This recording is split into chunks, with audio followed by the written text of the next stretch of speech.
امریکہ field marshal Syed Asim Munir کو خطے میں اسٹریٹجک ثالث کے طور پر دیکھ رہا ہے۔ پاکستان اور امریکہ کی سفارتی قربت سے بھارت سخت پریشان۔ فیلڈ مارشل سید عاصم منیر کی امریکہ میں سرگرمیوں نے تعلقات کو غیر معمولی گرمجوشی بخشی۔ انہوں نے 2 ماہ میں 2 بار امریکہ کے دورے کیے۔ برطانوی اخبار فائنینشل ٹائمز کے مطابق پاکستان نے یہ کامیابی جامع حکمت عملی کے ذریعے حاصل کی۔ دہشت گردی کے خلاف تعاون، صدر ٹرمپ کے بزنس نیٹ ورک میں موجود اہم شخصیات تک رسائی حاصل کی۔ توانائی، معدنی وسائل اور کرپٹو کرنسی سے متعلق معاہدے ہوئے۔ امریکہ نے بھارت پر درآمدی ٹیرف 50% کر دیا۔ پاکستان کے لیے ٹیرف صرف 19% رکھا۔ پیش رفت ٹرمپ حکومت اور پاکستان میں حالیہ سفارتی رابطوں کے نتیجے میں ہوئی۔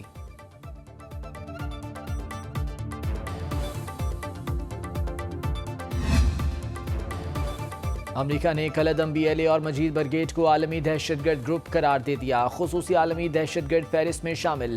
امریکی محکمہ خارجہ کے اعلامیے کے مطابق کالعدم BLA نے 2024 میں کراچی ایئرپورٹ، گوادر پورٹ اور خودکش حملوں کی ذمہ داری قبول کی۔ رواں برس جعفر ایکسپریس پر حملہ کر کے 31 افراد کو شہید کرنے کا اعتراف کیا۔ پاکستان کی طرف سے امریکی فیصلے کا خیر مقدم۔ ترجمان دفتر خارجہ نے کہا، پاکستان نے مجید برگیڈ کو 1 جولائی 2024 سے دہشت گرد تنظیم قرار دے رکھا تھا۔ پاکستان اپنے شہریوں کے تحفظ اور دہشت گردی کے خاتمے کے لیے پرعزم ہے۔ پاکستان دہشت گردی کے خاتمے کے لیے عالمی برادری سے تعاون جاری رکھے گا۔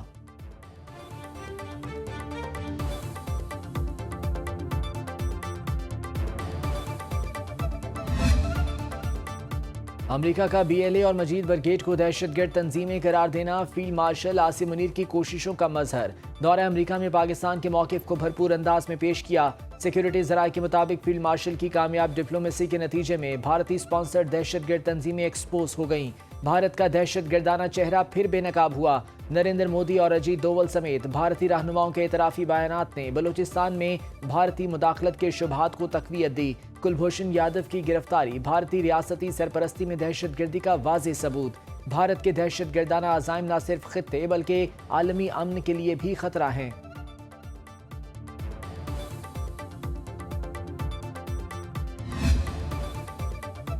اسلام آباد میں پاک امریکہ انسداد دہشت گردی ڈائیلاگ۔ دونوں ممالک دہشت گردی کے خاتمے کے لیے پرعزم۔ دہشت گردی سے نمٹنے کے لیے مؤثر طریقے اپنانے کی ضرورت پر اتفاق۔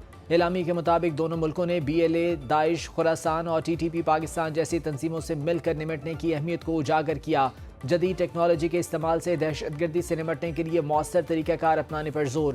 دونوں ملکوں کا انسداد دہشت گردی اور امن کے فروغ کے لیے مؤثر اور مربوط روابط برقرار رکھنے کے عزم کا اعادہ۔ امریکہ نے پاکستان کی جانب سے عالمی امن و سلامتی کو لاحق خطرات سے نمٹنے میں کامیابیوں کو سراہا۔ دہشت گردی کے واقعات میں پاکستانی شہریوں کے جانی نقصان پر اظہار افسوس۔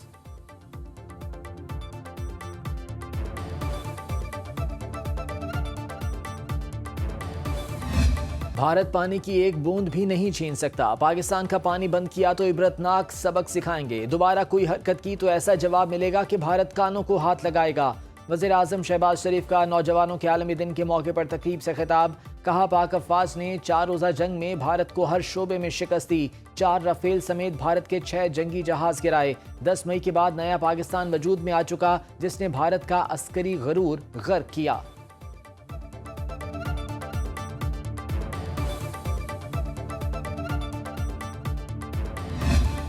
کالعدم BLA معصوم لوگوں کی قاتل ہے۔ امریکہ کا پاکستانی موقف تسلیم کرنا بڑی کامیابی۔ بلاول بھٹو کہتے ہیں، کوشش ہے اقوام متحدہ سے بھی ان تنظیموں پر پابندی لگے۔ ہم دہشت گردی کے خاتمے کے لیے بلوچستان میں ہائبرڈ وار کا مقابلہ کر رہے ہیں۔ کالعدم BLA اور مجید برگیڈ نے پاک بھارت جنگ میں کھل کر مودی کو سپورٹ کیا۔ چیئرمین پیپلز پارٹی نے نئے NFC ایوارڈ کا مطالبہ کر دیا۔ میڈیا سے گفتگو میں بولے، صوبوں کو وفاق سے فنڈز نہ ملنے کی شکایات ہیں۔ FPR کی ٹیکس اہداف حاصل کرنے میں ناکامی میں صوبوں کا کوئی قصور نہیں۔ وفاقی حکومت اپنی ناکامیوں کا بوجھ صوبوں پر نہ ڈالے۔ 26ویں آئینی ترمیم ہمیشہ کے لیے کی گئی، 27ویں ترمیم پر صرف ہوائی باتیں ہو رہی ہیں۔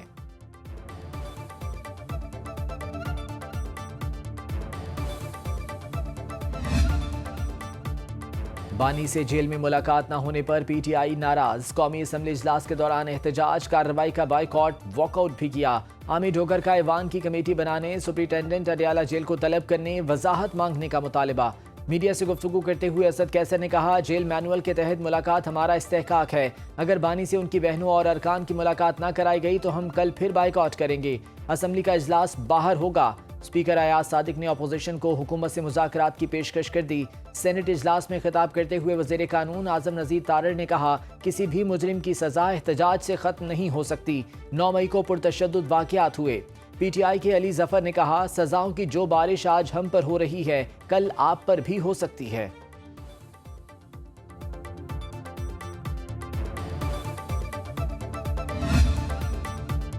بانی پی ٹی آئی کا جیل میں طبی معائنہ، کانوں اور دانتوں کی صفائی کی گئی، مکمل صحت یاب قرار۔ جیل ذرائع کے مطابق پیمز ہسپتال کے ڈاکٹرز کی ٹیم نے بانی پی ٹی آئی کا طبی معائنہ کیا۔ ڈاکٹرز نے بانی پی ٹی آئی کو کچھ ٹیسٹ بھی تجویز کیے، جبکہ بانی پی ٹی آئی نے دانتوں کے چیک اپ کے لیے ڈاکٹر عاصم کو بلانے کی درخواست کی۔ جیل ذرائع کے مطابق بانی پی ٹی آئی کے طبی معائنے کی رپورٹ اسلام آباد ہائی کورٹ میں جمع ہوگی۔ علیمہ خان کہتی ہیں انہیں بانی پی ٹی آئی سے ملنے نہیں دیا جا رہا، سمجھ نہیں آ رہی انصاف کے لیے کہاں جائیں۔ اڈیالہ جیل کے باہر احتجاج پر بانی پی ٹی آئی کے بہنوں علیمہ خان اور نورین خانم کی گرفتاری اور رہائی۔ 9 مئی مقدمات میں سزا یافتہ پی ٹی آئی رہنماؤں کی جائیدادیں ضبط کرنے کا حکم۔ ڈاکٹر یاسمین راشد، عمر سرفراز چیمہ، محمود الرشید اور اعجاز چودھری شامل۔ شاہ محمود قریشی کی رہائی کے لیے سپرنٹینڈنٹ جیل کو مراسلہ۔ جج منظر علی گل نے لکھا اگر شاہ محمود قریشی کسی اور مقدمے میں مطلوب نہیں تو رہا کیا جائے۔ بیرسٹر گوہر کا سزائیں چیلنج کرنے کا اعلان۔ بانی پی ٹی آئی کی 9 مئی مقدمات میں ضمانت کی اپیلوں پر پنجاب حکومت کو نوٹس۔ سپریم کورٹ کا پروسیکیوشن کو 19 اگست کی سماعت پر قانونی سوالات پر تیاری کا حکم۔ 26 نومبر احتجاج کے 29 مقدمات میں بشرا بی بی کی عبوری ضمانت میں 26 اگست تک توسیع۔ اٹک کے مقدمات میں شامل تفتیش ہونے کا حکم۔ پشاور ہائی کورٹ نے قومی اسمبلی اور سینٹ میں نئے اپوزیشن لیڈر کی تقرری سے روک دیا۔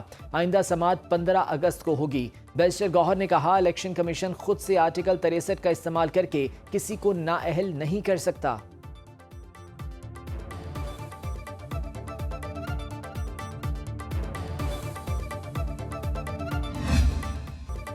شگر میں کلاؤڈ برسٹ اور شدید گرمی سے تباہ کن سیلاب۔ شگر، ہورچس، باشا اور یونو میں گلیشیئر پھٹنے سے طوفانی، کھڑی فصلیں اور دکانیں پانی میں بہہ گئے۔ دریائے ہنزا بھی بفر گیا۔ گلمت اور گوجال کے مقام پر سیلابی ریلیں نے تباہی مچا دی۔ لوگوں نے بھاگ کر اچانک آئی آفت سے جان بچائی۔ مکانات، واٹر چینلز، فصلوں کو نقصان پہنچا۔ متعدد درخت بہہ گئے۔ شاہراہ ریشم بلاک ہونے سے مسافر پھنس گئے۔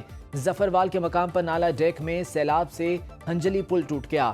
بھارت کی جانب سے دریائے ستلج میں پانی چھوڑے جانے کا خدشہ۔ وزیر اعظم شہباز شریف سے chairman N D M A lieutenant general Inam Haider ملک کی ملاقات۔ بارشوں اور سیلابی صورتحال پر بریفنگ۔ وزیر اعظم کا گلگت بلتستان سولر منصوبہ 1 سال میں مکمل کرنے کی ہدایت۔ مانسون کا 7واں سپیل آج سے برسنے کو تیار۔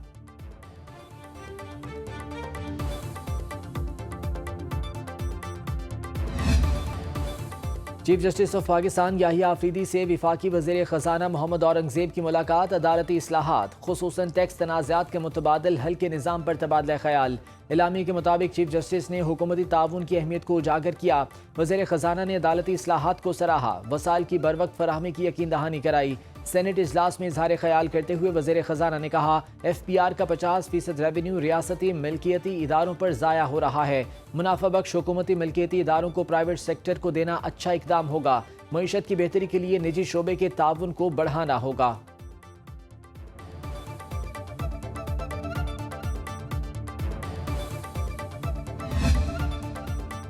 چیف جسٹس آف پاکستان کی ماہانہ پینشن 23,90,000 روپے ہو گئی۔ وزارت قانون و انصاف نے ریٹائرمنٹ کے بعد چیف جسٹس کی پینشن اور مراد کی تفصیلات سینٹ میں پیش کر دیں۔ چیف جسٹس کی پینشن 2010 میں 5,60,000 اور 2024 میں 23,90,000 ہو گئی۔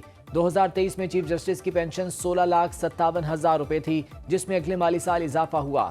جج کی بیوہ کو ڈرائیور، اردلی، بجلی کے 2,000 مفت یونٹس اور پانی کی سہولت حاصل۔ ماہانہ 300 لیٹر پیٹرول دیا جا رہا ہے اور انکم ٹیکس نہیں لیا جاتا۔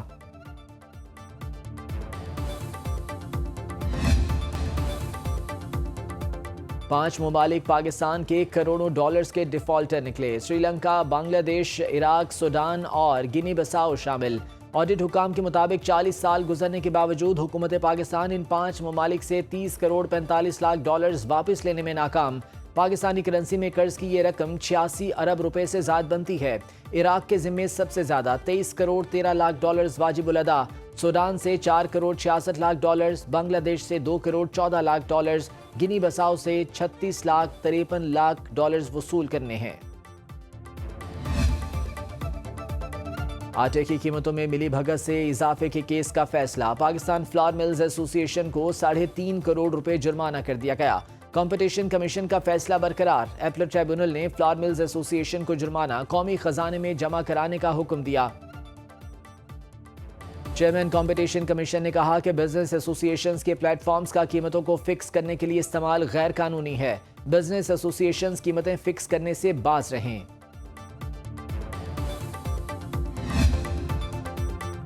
پاکستان میں ڈیجیٹل تاوان کے کیسز میں غیر معمولی اضافہ، عام شہریوں اور اداروں کے کمپیوٹرز اور ای فائلز کو وائرس کے ذریعے لاک کر کے تاوان طلب کیا جانے لگا۔ ڈیجیٹل تاوان کو رینسم ویئر کا نام دیا جاتا ہے۔ ہیکر خطرناک وائرس بلو لاکر میلویئر کو شہریوں یا اداروں کے کمپیوٹر میں داخل کیا جاتا ہے۔ سائبر حملوں کی روک تھام کے لیے کام کرنے والے ادارے national cyber emergency response team نے ایڈوائزری کے ذریعے خبردار کر دیا۔ 39 وزارتوں اور اداروں کو خطوط بھی ارسال کیے، حملوں سے بچاؤ کے لیے اقدامات کی ہدایت۔ ماہرین کے مطابق وائرس عام طور پر ای میل فائلز، لنکس، غیر محفوظ ویب سائٹ سے ڈاؤن لوڈنگ یا crack software update کے ذریعے آتا ہے۔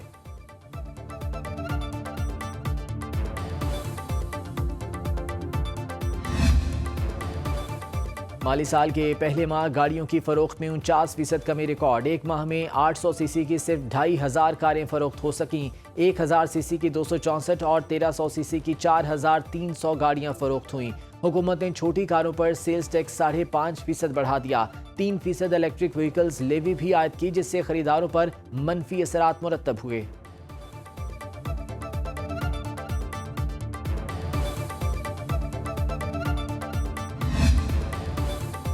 ٹرمپ ٹیرف کے باوجود امریکہ میں مہنگائی بڑھ گئی۔ ادارہ شماریات کی رپورٹ کے مطابق امریکہ میں سالانہ بنیادوں پر مہنگائی 2.7% بڑھی۔